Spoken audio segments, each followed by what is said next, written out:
Assalamualaikum warahmatullahi wabarakatuh. Perkenalkan, nama saya Muhammad Dimas Arifetian dengan NPM CF23111001. Saya akan menjawab pertanyaan. Ada 3 pertanyaan dari mata kuliah QHSE. Yang pertama adalah identifikasi resiko QHSE utama. Pada kegiatan operasional perusahaan, terutama di area kerja seperti gudang atau distribusi logistik, terdapat beberapa risiko QHSE yang bisa terjadi. Risiko pertama adalah kecelakaan kerja. Contohnya seperti pekerja terpleset, tertimpa barang, atau cedera karena penggunaan alat kerja yang tidak aman. Risiko kedua adalah kerusakan atau penurunan kualitas produk.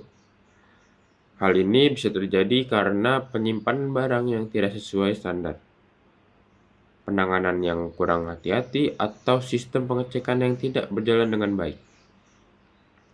Risiko ketiga adalah dampak terhadap lingkungan, misalnya limbah operasional yang tidak dikelola dengan benar atau penggunaan bahan yang dapat mencemari lingkungan.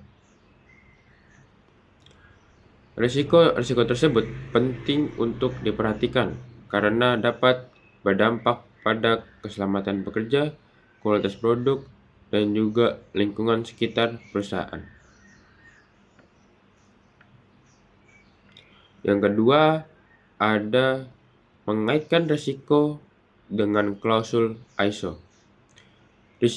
Risiko yang sudah diidentifikasi sebenarnya sudah diatur dalam beberapa standar ISO.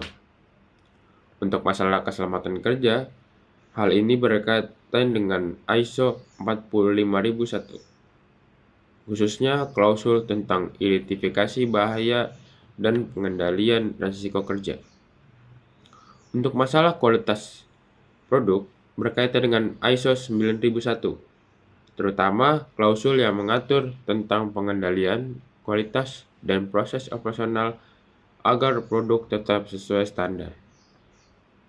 Sedangkan untuk dampak lingkungan berkaitan dengan ISO 14001 yang mengatur bagaimana perusahaan harus mengelola aktivitasnya agar tidak merusak lingkungan. Dengan mengikuti standar ISO tersebut, perusahaan dapat mengelola risiko dengan lebih sistematis dan terkontrol. 3. Usulan program perbaikan. Agar risiko QHSE dapat dikurangi, ada beberapa program perbaikan yang bisa dilakukan. Program pertama adalah pelatihan keselamatan kerja secara rutin bagi seluruh karyawan. Dengan pelatihan ini, pekerja akan lebih memahami cara kerja yang aman dan cara menghindari kecelakaan. Program kedua adalah penerapan SOP yang jelas dalam penanganan barang. Hal ini penting untuk menjaga kualitas produk dan menghindari kerusakan selama proses penyimpanan atau distribusi. Program ketiga adalah pengelolaan limbah.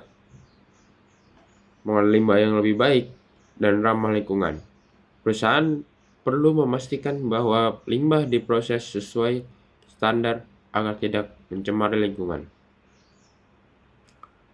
Selain itu, perusahaan juga dapat melakukan audit internal secara berkala untuk memastikan bahwa semua prosedur sudah berjalan dengan sesuai standar ISO.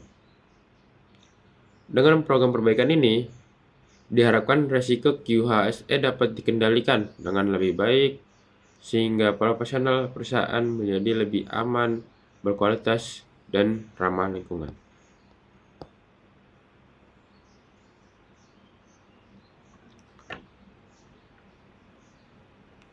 Ada 3 perbaikan untuk risiko QHSE. Yang pertama ada meningkatkan keselamatan kerja. Itu dengan cara pelatihan K3 rutin, penggunaan APD wajib, pemasangan rambu keselamatan. Yang kedua, untuk meningkatkan kualitas produk, itu yang pertama ada SOP penanganan barang yang jelas. Yang kedua ada pengecekan kualitas secara berkala. Yang ketiga ada pengawasan proses operasional. Yang ketiga ada pengelolaan lingkungan. Itu dengan cara sistem pengelolaan limbah, pengurangan penggunaan bahan berbahaya, monitoring dampak lingkungan. Dari ketiga itu tujuannya adalah untuk menciptakan lingkungan kerja yang aman, berkualitas, dan ramah lingkungan. Terima kasih dari saya. Wassalamualaikum warahmatullahi wabarakatuh.